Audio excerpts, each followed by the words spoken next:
I'm going to be going over 5 different types of hospitality businesses and how to grow them. Now, first one off the bat, we're going to get into a food truck. Now, obviously, this isn't your typical sort of restaurant or anything, but I thought it's something definitely worth covering. These are obviously sort of mobile mini restaurants, you could call them, either in the form of a truck where you've got basically the kitchen and so on, and where you're serving the food actually connected to the truck itself, or you've then got a trailer and it can either be beverage based or food and beverage, burritos, coffees, whatever it might be, right? Now, the pros and cons of starting a food truck are low. Usually the startup cost is around 40 to 100 grand. It's definitely not as much as your typical brick and mortar business or restaurant. You also have lower overheads. These are obviously lower just due to you not needing as many people for wages. You don't have rent, as well as utilities are obviously always going to be lower than some kind of brick and mortar location. You're also not beholden to some kind of landlord who would be able to increase the rent, take the location away from you, or anything of that kind, which basically means you're in full control of your overheads and essentially what your margin can be. The third big pro is mobility. And now, obviously, this is a big thing if you're comparing it to your regular restaurants, cafe, or anything of that sort, which is if for whatever reason the location you're in, maybe the city decides to start building on your street and suddenly people can't get to you, that's not something you can control. You can't just pick up your business and move. Similar for different situations as well. For whatever reason, suddenly your location is filled up with restaurants that are just complete copycats of you and the competition just rises in that way. That's not something you can necessarily control aside from just being better. Whereas with a food truck, obviously you've got the mobility and ease of use where you can essentially just pick up your stuff, leave, and go to a different location. Now, obviously that doesn't mean you just want to be doing that at the slightest hint that you're not getting as much business as you like to, as I will be going over in the next slide, because there are definitely ways in which you want to make sure that you can still be reliable to a certain customer base, as well as the people that you work with, businesses, as well as city permits and things of that sort. And that kind of brings me on to the cons of starting a food truck, which is that business may vary based on seasonality, right? I mean, if you've got heavy rain, snow, you're usually not going to find people wanting to walk outside and get up to a food truck unless you've got some kind of curb takeaway or anything of that kind. But this is something that you're just going to have to take into account, which is like usually if you've got heavy snow, an area with heavy snow, maybe Canada or the northern states, then you're usually going to be running into issues like this where maybe you are then going to have to pack up and go somewhere else. The second thing is turnover is constrained due to wait time and small physical space. So obviously with a food truck, if you've got one window that you're serving food out of, you better make sure that the food or the drinks that you're serving are going out as quickly as possible and you're not being too much of a perfectionist with it, because if you don't and you have a long line, people are just going to end up leaving because there's literally one avenue for them to actually get to the till, pay, and get their food. So you just have to make sure that that's as quick as possible. The second thing there as well is obviously that when you're in a food truck, it's not as if you have dozens of square meters of space where you can basically just put a bunch of people in there who'd be able to obviously make the food as well as equipment and so on. You are going to be limited in that sense. So you are going to have to make sure that your SOPs are in place, you're as streamlined as possible when it comes to your staff know what their responsibilities are in the truck and what they need to be doing, so that you're basically a well-oiled machine that's a factory just producing duplicates of the products that you do serve to your customers. Because if you don't, you're just going to run into issues of long wait times, and this is then generally going to become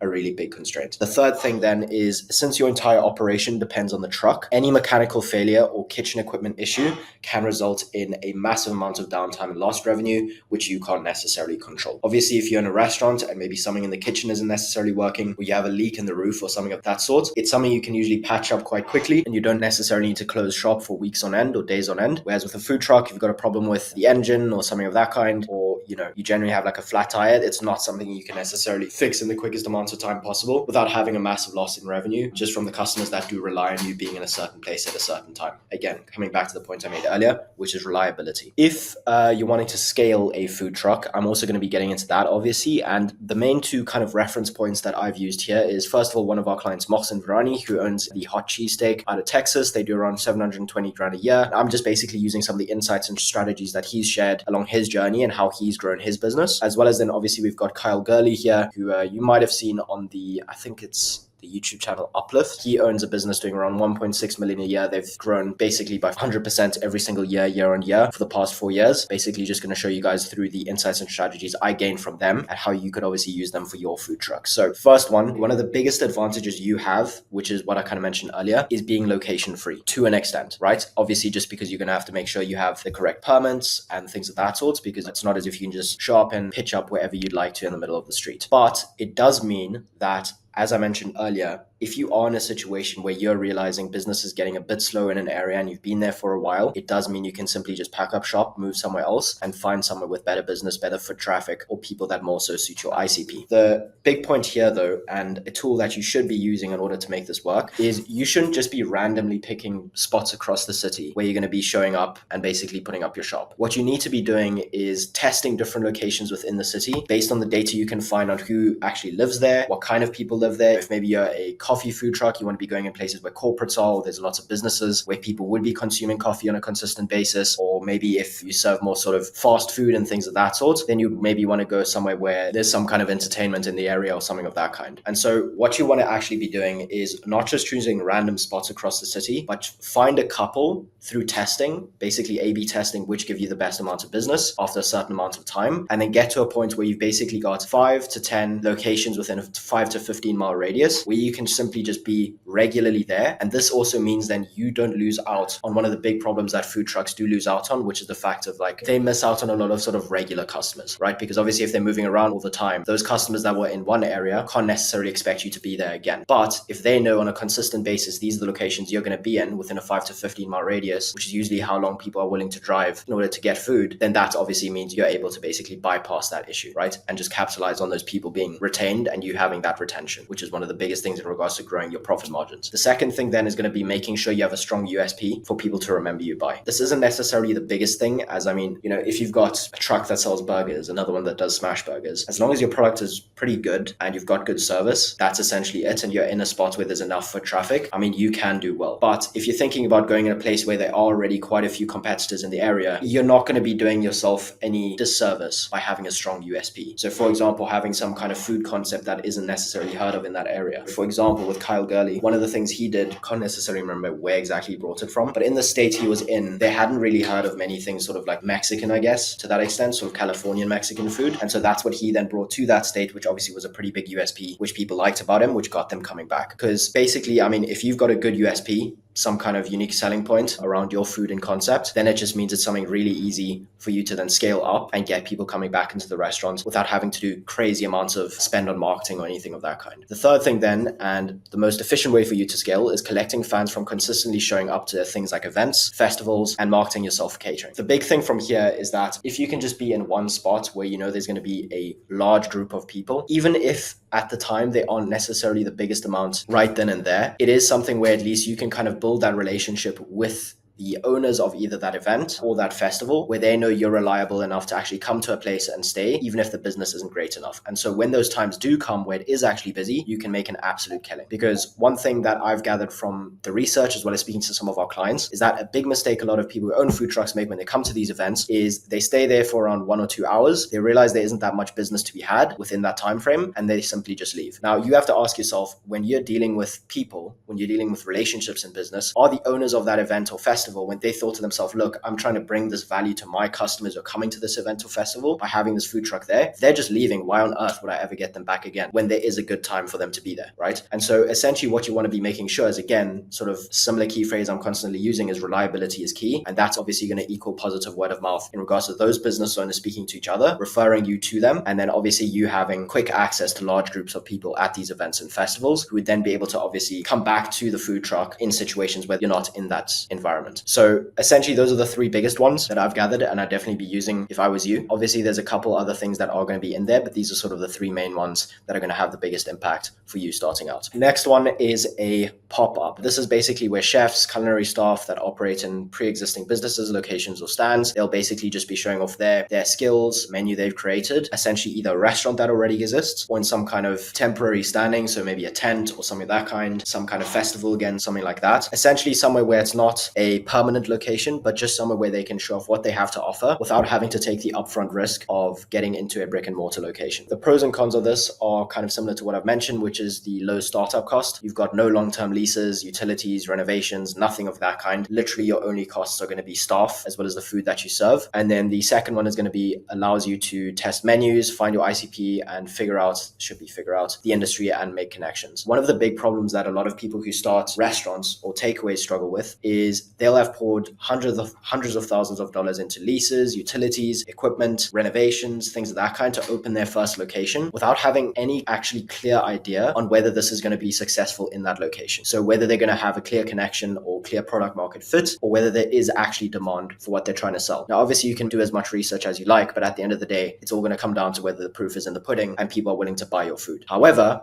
with something like a pop-up, you can actually skip that entire process. Basically, just make a couple partnerships, build some reciprocity with restaurants in that local area that you're hoping to maybe open up a restaurant in. And basically, you can then just test out menus, different flavors, food combinations, fusions maybe. Basically, just figure out your style and find out who your ICP is in that area, so that at least then when you do open an actual location, you have full confidence knowing this is something people want, this is something people need, and you've actually then already had started the marketing process for people getting excited about your brand when you do actually open up. And obviously throughout that process of you working in these kitchens with these different restaurants, it allows you to make connections, figure out the industry yourself, figure out how you're going to be positioning your profit margins, things of that sort, figuring out your costs. And it just means when you do actually launch, you're not coming in there completely new with no experience at all, but you're actually coming in there with some kind of experience, knowing what you need to do next. The third thing then is it naturally creates scarcity in an industry that is highly saturated. Obviously the food industry, restaurants, takeaways, food trucks, whatever it might be, cafes, these are all businesses that are highly saturated. You can at least find 10 to 15 within a 2-mile radius of wherever you most likely are in a city that isn't a suburban neighborhood. One of the biggest things that a lot of restaurants struggle with is actually differentiating themselves from that competition. One of the big things that a lot of restaurants can use is scarcity, which kind of sets this off. And this basically just means that because you're a pop-up and you're not necessarily somewhere that's permanently in a single location, it means that when people do have your food, they have a great experience, they love the food and things of that sort, they actually are highly incentivized to come back time and time again and tell their friends to come as soon as possible because they know you're not going to be there in the next couple of weeks. This is where it can become really exciting, especially if you start growing your social media over this time, where you can then basically do launches, quote unquote mini launches in different locations and basically sell out for those launches at a high profit margin straight off the bat, just simply because you already have that scarcity around the brand itself. But obviously that goes without saying, that only works if you actually have a good product. Then the second thing is cons in regards to starting a pop-up. So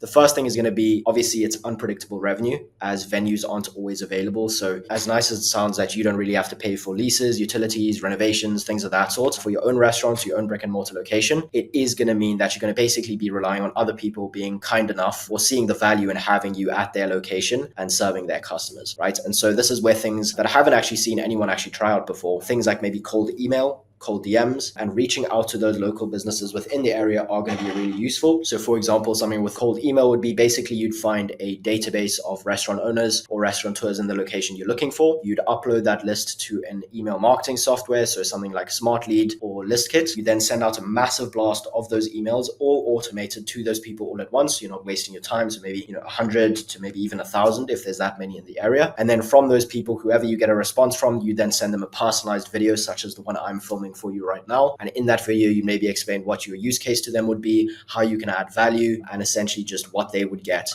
out of you being at their location if it's something you're struggling with. Then the second thing is going to be building brand loyalty locally is quite difficult, especially sort of if you are not in a location in a constant manner. I mean, that's, I guess, the other side of the coin in regards to creating scarcity around your brand, which is that people aren't actually able to build that much of a connection with you just because you're not there. And so this is where it actually becomes really important for things like pop-ups to actually have a social media where you're able to connect with those customers and basically keep them engaged and keep in contact with them that way, or even an email marketing list. That's probably going to be even more valuable than any kind of Facebook or Instagram page. It's something those platforms can't take away from you. You own it. And it's something you can also then use to reach out to those customers when you're actually doing your launch. Third thing then is going to be staffing problems. Obviously, it's going to be difficult to get staff if those staff don't know how consistent the revenue they're going to be getting from you. So basically, you're going to have to be relying on either friends in the industry, people you worked with in the past, family, things of that sort, or just people that are looking to have a good time and aren't necessarily looking to do it for the money. You're going to have to look for people like that, or you're just going to have a really compelling story as to why people should be following you in building up this brand that you're looking to build. Fourth thing is then obviously going to be permitting issues. There's obviously going to be a host of legal crap you're going to have to go through when you're moving from location to location, obviously cleanliness, things of that sort. If you're wanting to scale, your biggest friend is going to be leveraging other people's social proof and testing different menu items to find your ICP, and then obviously optimizing margins for the real thing. So that's kind of what I was discussing earlier, where I was saying the biggest advantage here with the pop-up is you don't need all the upfront cash in a brick and mortar location. location, the lease, and whatnot else, you can basically do all this testing while using other people's equipment and other people's stuff essentially. But you're going to want to make sure that you actually are finding what can be your biggest USP and who your ICP is, your ideal customer profile. The second thing then is going to be making sure you're capitalizing on the natural scarcity you already have by leveraging social media. So obviously that's what I mentioned, where you're going to be talking about the quote unquote launches. And this is also where you want to be growing an email list. Most definitely, that's going to be your biggest asset. The third thing is then going to be reliable and build great connections with venues you go to. Obviously this goes without saying, but it's something I've seen with clients that we've had in the past where it's just, basic things like this just fly over people's heads. It's the same sort of concept as the truck. I mean, if you're not reliable and you say you're going to be at a kitchen at a certain time, the customers who are coming for that evening are expecting you to be there. They've got their hopes up. If you're not there, that reflects badly on the reputation of the restaurant you're working with. And so you're going to want to make sure that you're reliable, even on days where you're maybe understaffed or something like that. You make it happen in any kind of way you can, because those relationships you build are going to be the thing that keeps you afloat, especially when things get tough in regards to finding other venues. A really big thing is also going to be reciprocity. I definitely suggest that something we saw one of our clients do is making sure that when you are working with these types of restaurants, maybe you're giving their customers some kind of special, or you give the restaurant itself for one night, you give them the profits for that night, obviously as some kind of gift. It's not as if they expect it or anything. And that'll obviously build a whole lot of rapport with them, which you can obviously then utilize in the future. Fourth thing then is going to be choosing a handful of locations in a 5 to 15 mile radius of each other to gain credibility in an area of your city and negate the con of low retention rates due to geography, and build a cult following, which will make launch into a brick and mortar majorly successful. So what I mean by this is something similar to the food truck, which is that one of the cons you have as a pop-up is what I mentioned here earlier, which is building brand loyalty locally is pretty difficult because you're not in the same place all the time, right? And so what you want to do is you want to find a handful of locations in a 5 to 15 mile radius that you will always be, so that you can actually start to nurture and build that local audience that always knows where you will be. And so essentially you then do have a restaurant that is in one place at one time, but you don't have to deal with all of the issues of the lease, the equipment, big amounts of staff, crazy overheads and things of that kind. And you can just simply use this as an opportunity to test out your concept, see what works, and then again, launch into a brick and mortar majorly successful. Third one is going to be a takeaway. This is obviously, it kind of says it in the name, but I'm just going to explain it either way. It's basically a restaurant that focuses solely on takeaway and delivery services without in-house dining, most likely, common in things like ghost kitchens and delivery first models. What are the pros and cons of starting a takeaway? Takeaway business typically doesn't need the same investment in real estate, seating, or decor that a full service restaurants do. I mean, you can just logically think to yourself, if I'm looking to do some kind of restaurant where we're having bookings, reservations, things of that kind, you need to make sure the decor is on point. You need obviously way more place, physical space for people to sit down. And the real estate you're going to usually want to have is going to be more expensive if you want people to stay there. Because one of the biggest things in regards to growing this type of business or regular restaurant is obviously going to be the ambience and the atmosphere that people experience while they're there, which obviously then contributes to the experience itself. So that's a really big plus, which is that you do not need that big of an investment, because simply all you need is essentially a counter and a kitchen, maybe just making sure that that looks pretty from the front. Second thing then is that without the need for dining service or managing a full restaurant experience, you can focus on simplifying your menu and operations. This is one really big area I see a lot of takeaways struggle with, or not struggle with, that they mess up on, is that because they have, I guess, less responsibility in regards to what they need to do for customers, they basically just need to make the food, put the bag on the counter, and the customer takes it. They then for some reason go into this frenzy of having this massive menu, 400, 500 items, which just isn't necessary. I mean, if you look at the biggest restaurant companies out there, corporations doing billions of dollars a month, McDonald's, Chick-fil-A especially, Taco Bell, all of these companies have a select few items that people know them for, and maybe a dozen on top of that as well. You want to make sure that in a situation like this, you're actually capitalizing on the fact that you don't have to create this massive experience for the customer, and you just simply deliver on some core products that are really, really good, and those become the marketing, obviously, for your restaurant itself. So simplify your menu, lower your COGS, and that's obviously then going to contribute to the rest of the restaurant as well. The third thing then is going to be consumer habits are increasingly leaning towards convenience. So this is a big pro. I mean, nowadays, most people are looking for things either where they can just get it on their phone on Deliveroo, Uber Eats, Grubhub, whatever it might be, Just Eat, things of that kind, or they're just looking for some kind of delivery that they can get from the restaurant itself, or just come in and pick it up. It's kind of where the trend of things is going. Now, the cons are going to be that the takeaway sector is crowded with large number of competitors ranging from established brands to local businesses. I mean, as I mentioned earlier, you've got your McDonald's, you've got your Chick-fil-A's, Taco Bell's, things of that kind, companies that have massive budgets to spend on marketing and things of this kind, which is why it's going to be super important, again, for you to have a strong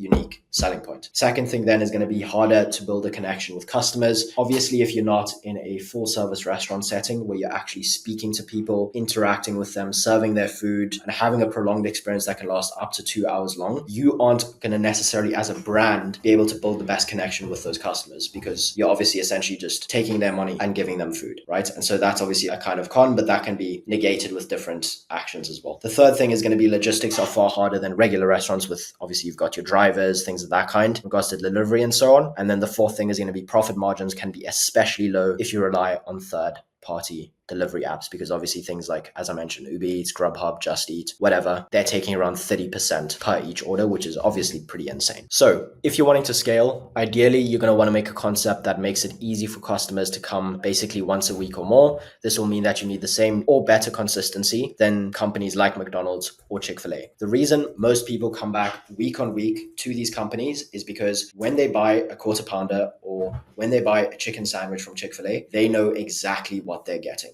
every single time. The consistency is there every single time, and it's not as if they're going to get a different product for the same amount of money that they spent. One of the biggest areas you can be investing in is basically then the second point, which is making use of robotics, automation, and AI to make sure that in your kitchen itself, it's streamlined and every single product you're putting out there is as close to the last one that you set out, just because it means that customers that can then get that feeling or build that relationship with you where they know, okay, cool, when I go to Adam's restaurant, I know this is what I'm going to be getting, right? And that obviously is then going to contribute to retention, which is one of the biggest driving factors towards having bigger profit margins. And then just to continue with my second point, making use of robotics, automation, and AI, you can do so to lower labor costs, streamline operations, and obviously increase margin. One of the biggest things you have as an advantage for takeaway is you don't necessarily need the greatest amount of staff in your kitchen because what you're creating isn't usually really that complicated. I mean, unless you're some kind of gourmet concept or something of that kind. But I mean, putting a patty on a burger really isn't that difficult if you've trained someone correctly and you have the right SOPs and manuals in place. That's where obviously things like robotics, automation, and AI can come in because these are usually easier jobs to fulfill on or at least help your staff fulfill on, which can then lower the labor costs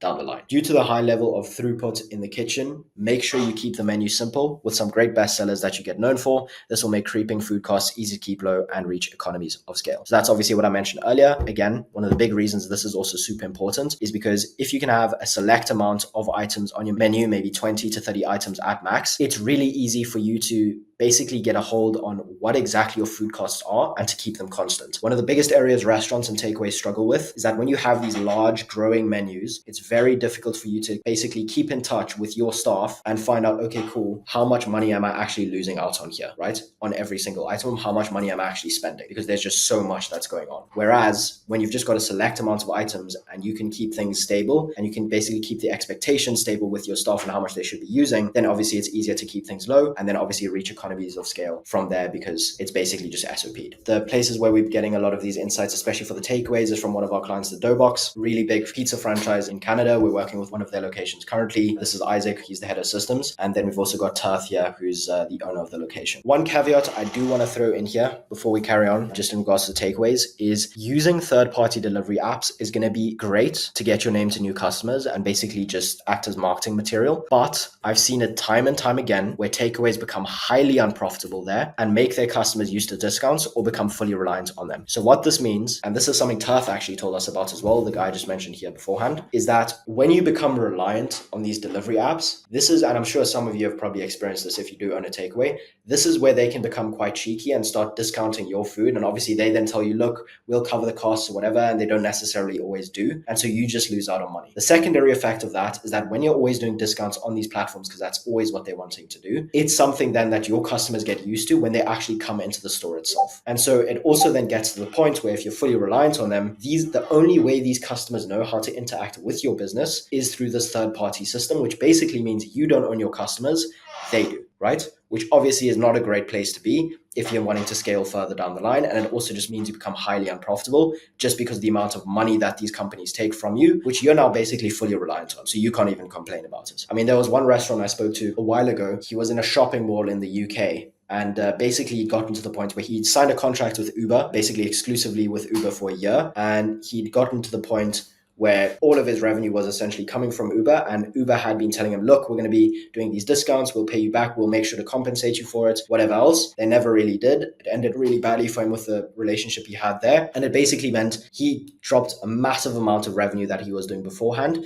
just simply because he had to get off of the platform, which he'd become fully reliant on and where most of his customers were. So this is just a really big thing that you shouldn't be doing. And I mean, the principle just stands from a lesson I've gained from Rockefeller, Bezos, as well as Steve Jobs, which is that you need to own the entire process, the entire production line, if you want to reach scale profitably. The biggest thing you can probably do here is bringing delivery in-house, which is obviously going to be a whole new can of worms, but there are multiple tools out there such as DeliverAct and things of that kind, which makes this process really easy. And it means you actually own this part of the business yourself and you're not beholden to these other companies. Next is the cafe. Now, obviously, it's pretty self-explanatory, but I'll just explain it again. It's a smaller, more casual setting serving coffee, pastries, light meals, things of that kind. And it's usually typically built around a cozy communal atmosphere where people can have just a coffee during the day, have meetings, meet with friends, go on a date, or even just work there. What are the pros and cons to starting a cafe? The profit margins on coffee can usually be upwards of 75%, which is some of the highest margins you'll get in the hospitality industry. One of the biggest upsides you have there as well is that coffee is literally addictive. You're basically selling something which most people are as addicted to as they are to cigarettes. So, I mean, it's really not a difficult sell in that sense, unless you've got a really crap product. The second thing is that cafes are inherently social spaces, which gives you the chance to build a community around your business, leading to easier customer retention. So obviously this is something where people usually go for 1 or 2 coffees a day. And if you can become the go-to place or that quote unquote cliched third place that people will always be going to, and you just become part of their daily habits,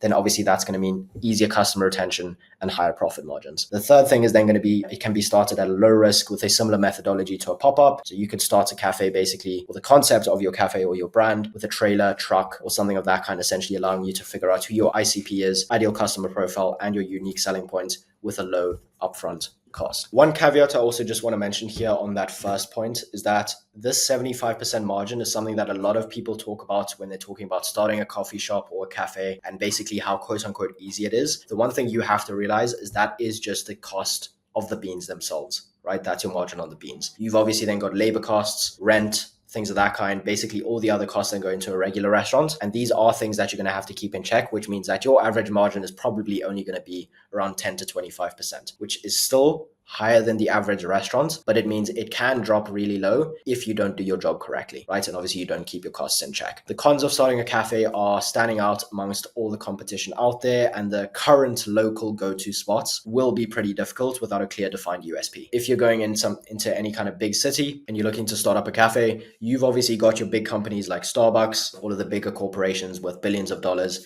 have plenty of money to spend on new real estate, renovations, marketing, massive discounts, things of that kind, which you can't obviously keep up with. And then obviously you've got the current sort of niche go-to spots that everyone goes to currently, or the locals do. If you're trying to break into that market, again, you're going to be doing yourself a massive favor if you have some kind of USP in regards to the product that you sell. Now, obviously, coffee is coffee at the end of the day. So it's basically just going to be how your coffee is perceived differently to others and not necessarily actually the difference in the substance itself. Obviously, there's things such as, you need to make sure it's good coffee, you have quality beans, good baristas, things of that kind. But at the end of the day, it's going to come down to having a pretty good USP, which comes down mainly to perception. The second thing then is having high expectations due to high competition. So customers are going to have really high expectations in regards to the coffee that you make. I mean, most people who drink coffee regularly have this egotistical idea that they're some kind of coffee connoisseur. So if you fuck up in any kind of way on any cup, it's pretty much give or take as to whether they're going to actually come back again, right? Obviously, you've got a bit more leeway with something like a restaurant or something of that kind, but with coffee, people have high expectations. The third point then is you'll need some expensive real estate to sustain sales throughout the day with heavy footfall. This isn't necessarily something that's applicable to all cafes or all locations in all cities, but it's something I have seen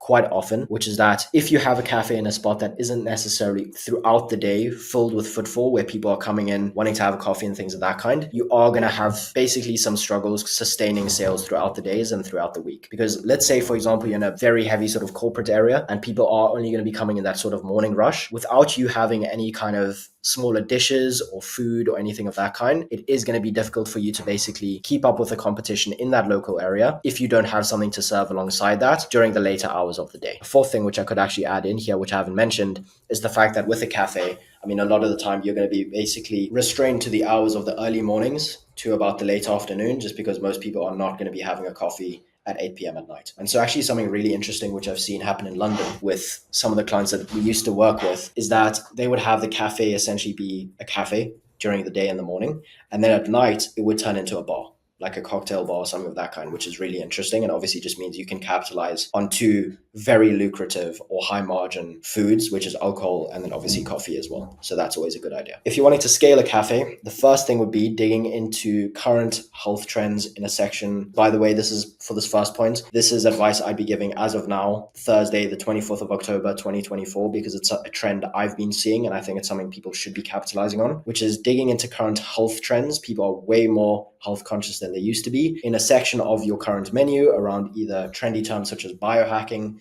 would be an easy way to stand out amongst franchises and competition. Something that's easy to stand out from, your Starbucks, your local coffee places, that a lot of these places, even though they have sort of your traditional coffee that isn't very sweet, they've also got these that used to be really popular. I mean, they still kind of are amongst youngsters, overly sweet, syrup-filled coffees that are essentially milkshakes and things of that kind. And if you can basically tap into this audience of more health-conscious people and maybe add things into your coffee such as ashwagandha, tongan ali, things of that kind, then that obviously means you can tap into that audience, which most people aren't actually able to do currently, right? And then that's obviously a niche that you can carve out for yourself, and that would be your USP. And then obviously it's really easy for you to find your ICP, which would then be athletes, runners, people who go to the gym maybe, and things of that kind. Right. Second point would then be to make sure and make use of robotics. My co-founder Gavir Singh, they have a restaurant, a QSR in London called Tez. They serve coffee there, and one of the machines they use is, can't exactly remember, I think it's Eversys or something of that kind. But basically, it's an entirely robotic coffee system that makes the coffee from scratch for each customer, right? And obviously that means you don't have to have a barista, and you essentially have only the cost for the actual coffee beans themselves, which, as I mentioned earlier, 75%, which makes this really lucrative for cafes that would be using this, right? So now obviously you have to make the judgment as to whether it's worth the trade-off if people are looking for a more sort of human-to-human connection or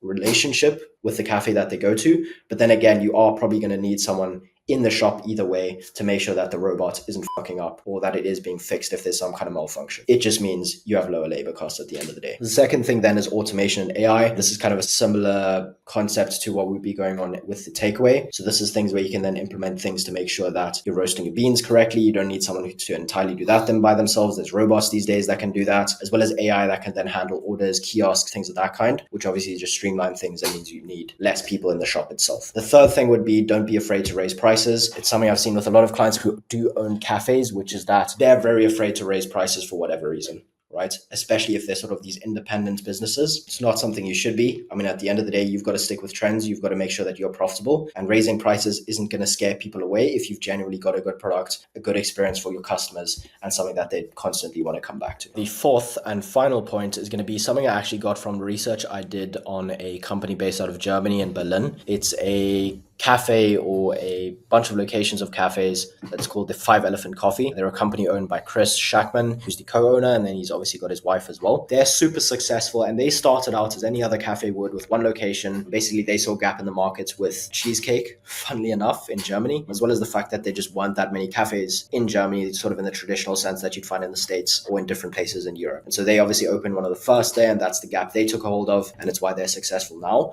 But from the locations that they then opened, I think they currently have 5. They then got to the point where they then went from just a cafe to then opening distribution centers, essentially, or their own roasteries, where they now make a majority of their revenue. I'd say this is the natural progression of where you should be aiming to go if you are running a cafe and are wanting to build a brand in the coffee space, which is then eventually opening a roastery and then focusing more on B2B sales to different cafes, as well as different companies in the hospitality space itself, or even just through e-commerce, through your current customers, which you are getting through the cafe. This is a really great way to scale, especially in the long term with higher margin, because obviously then you've just got more essentially controlled costs in regards to the production of the beans themselves and the labor there and the equipment. These are usually things that can kind of stay the same, and they don't fluctuate with demand in the same way that you would in an actual cafe itself. So for example, from the research I've done, they're doing around 5 million in annual recurring revenue from the roastery with a 40% net margin, which is obviously really good. And then obviously with just the cafes, they're doing around 1 to 3 million a year with 10 to 25% margin. margin, which is usually the average. One of the biggest points here is going to be you can essentially then get to the point where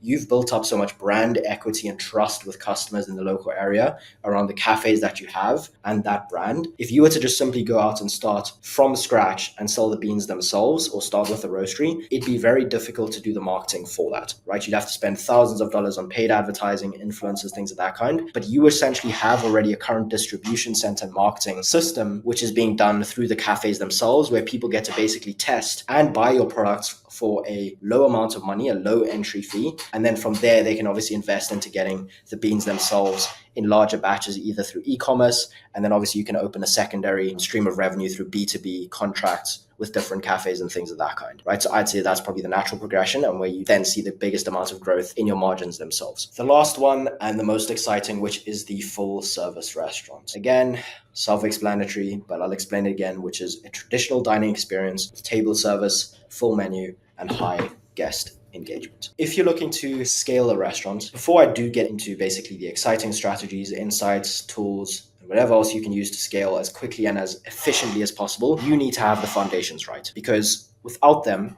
no matter how good your location is or your marketing, your restaurant will not last more than 3 years. And I know a lot of people throw around the statistic that restaurants have a 50 or 90% failure rate in the first year. It's not true. It's only around 17%. But within the first 3 years, there's a 50% failure rate. If you do not get these foundational practices right, or these principles, you will not last longer than that. What I want to run you through is basically the success trifecta, which is the three main things you need to figure out and that you need to be doing on a daily basis in your restaurant to actually make sure that that doesn't happen. The first one is having a good product. And I know this might sound very obvious, but it's something that most people still to this day cannot get right, which is having good ambience, good food. To be honest, it doesn't have to be great. It just has to be good. If you've got good food, good ambiance, it'll go a very long way. The second thing then is elevated hospitality. To be able to compete in the industry, you have to have elevated hospitality. If you don't, you will just be swimming around with 90% of other restaurants. Again, as with all of the other business models I've spoken about in this video, the restaurant industry especially is one of the most saturated in the world. I think in the US, there's something like 1.2 million restaurants. In a situation like that, there is realistically only so much differentiation you can do in regards to the food that you serve, right? Obviously, there's going to be those outliers there that figure out something crazy, and that's obviously good for them. But for majority of people, if you're average sort of Italian diner, the biggest place you can actually stand out amongst your competition is having elevated hospitality. When I say elevated hospitality, I'm not talking about service. Service is just a business interaction. Service is essentially where you come to the table, the waiter comes over, hands you the menu, you say what you want, you pay at the end of the day, you give your tip and you leave, right? That's service. It's simply just an interactive transaction. Elevated hospitality is where you basically get to the point with a customer or you give them such a good experience that they just simply cannot hold themselves from coming back again, right? And that's essentially, again, as with all of the other business models that I've mentioned,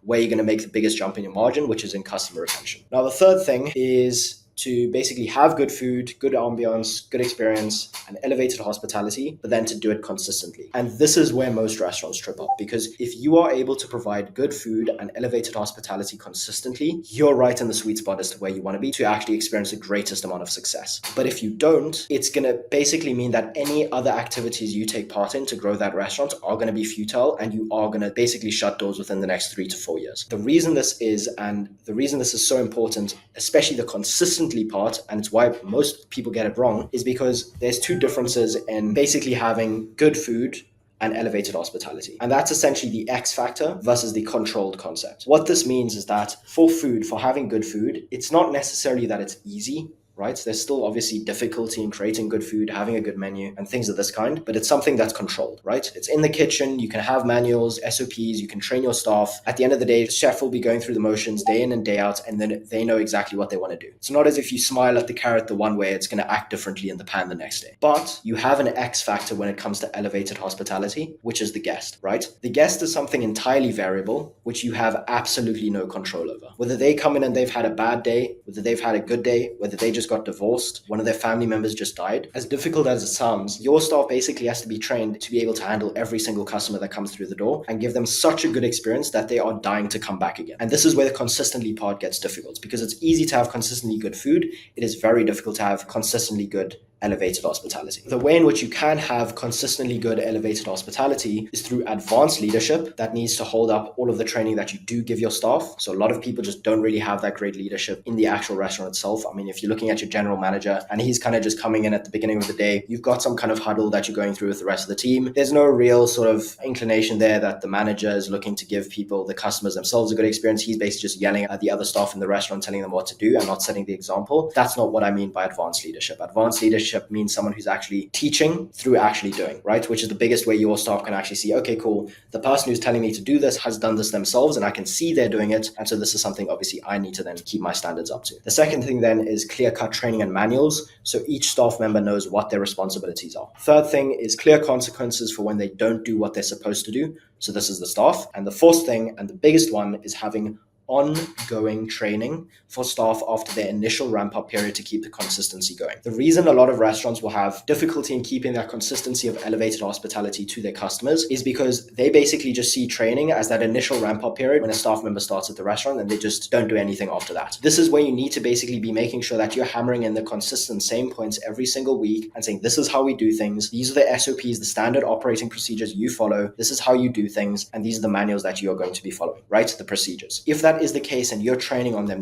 week in and week out, you have advanced leadership to keep them in their place. They know then what their responsibilities are and there's consequences if they don't follow those processes. That's where you're then going to have that consistently good elevated hospitality and be able to differentiate yourself from 90% of other restaurants out there. And one of the concepts I want to speak about here, which I missed out on here, is the burnt child syndrome. Essentially, this is something that happens in a lot of restaurants when we are talking about elevated hospitality, which is, for example, let's say you're going to a cocktail bar and you head over to the bar and the bartender gives you a really great experience. The drink you have is absolutely amazing. You leave there absolutely buzzing, 5-star review. You tell all your friends about it and you come back the next time. When you come back the next time, as what I mentioned with the takeaways, you're expecting a certain type of product for the money you spend. Now, if you go there and a different bartender is serving you, you're obviously going to be expecting the same experience, same product, same value. Even if the bartender has the best intentions in mind, but he does his own thing and you don't necessarily get what you want, this is where customers start to get confused, where it's kind of like with a child, for example, with a parent. Burnt child syndrome is essentially where parents will punish them for doing one action one day and then basically give them a reward for that same action the other day, which just creates a lot of confusion where the child just doesn't know what's happening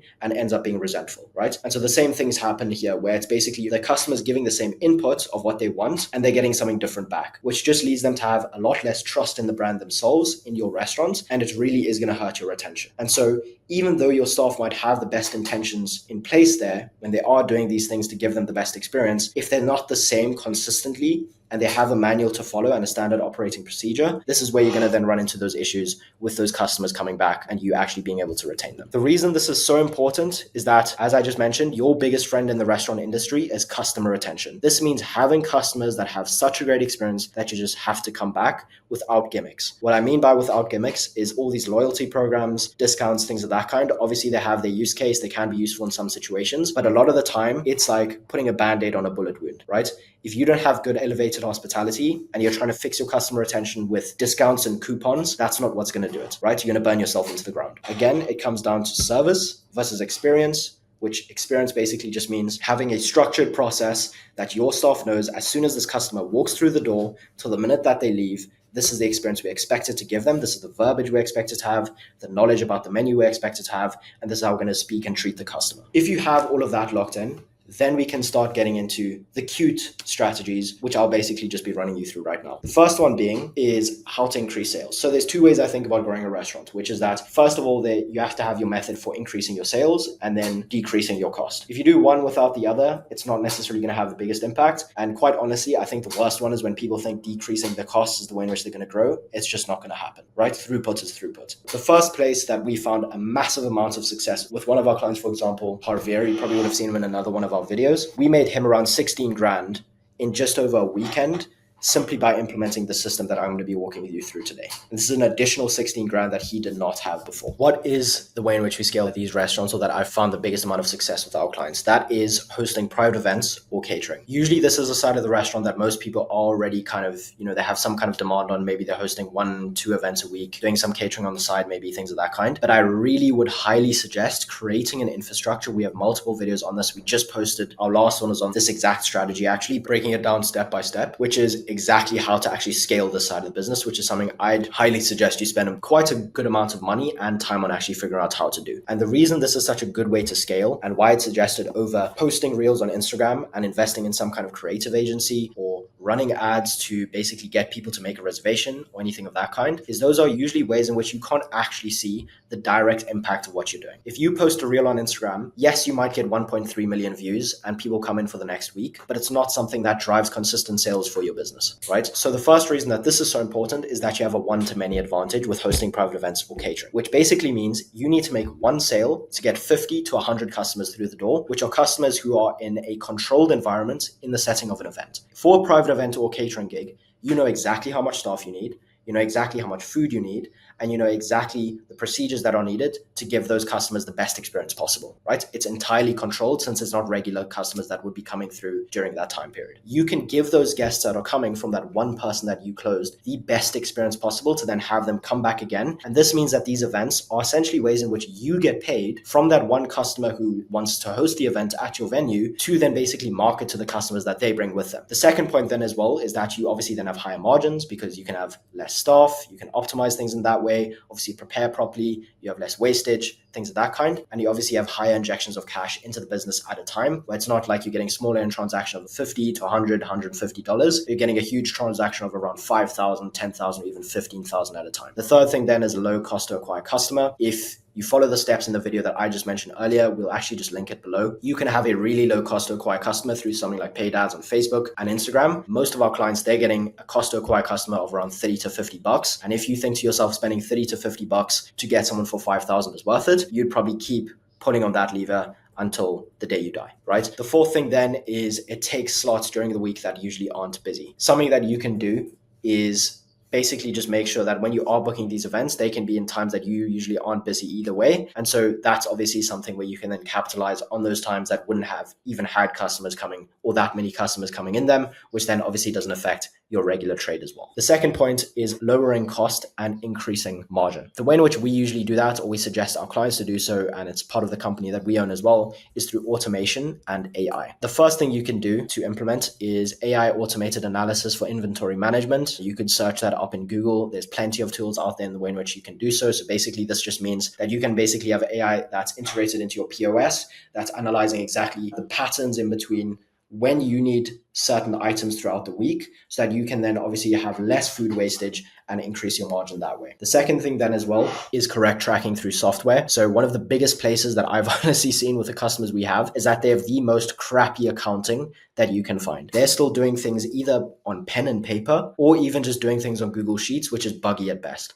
Right? You need to get yourself some kind of correct accounting software. We'll put some in the description below, but this is just an absolute must that most people must have. It's going to save you dozens of hours of your time, as well as thousands of dollars in lost revenue from just simply bad math that you're doing manually, which could be done through a computer on a software system. The third thing then is AI-based staff scheduling, which you can do through a system like Connect Team or Lineup.ai, which is essentially just a way in which you can then schedule your staff, which would be done through an AI essentially tracking, okay, cool, when is the biggest amount of demand in the restaurant? How many people do you need for that demand? And then obviously scheduling the staff that way. Obviously, it's fully customizable, but these tools are just massive aids in regards to actually dropping your margin that way. The fourth thing then is taking all phone calls with AI. If you know anything about what we do here at Certus AI, I'm one of the co-founders. My other co-founder is Gurveer Singh, which I mentioned earlier in the video. But essentially what we do is we help restaurants implement an AI system to handle all of their front of house calls. So that's inquiries, phone orders, reservations, things of that kind. And just for context, I'm not talking about an IVR where it says press 1 to do this, press 2 to do this. It's fully conversational, runs a customer through the entire process, upsells them, and it literally feels like you're speaking to a human. The reason I mention this is simply just because we've seen with our customers, I would have mentioned Turth earlier as well, where they're saving up to $100,000 to $200,000 in previously lost revenues from calls that they used to miss, but now aren't, just because this AI system can take 10,000 calls at a time simultaneously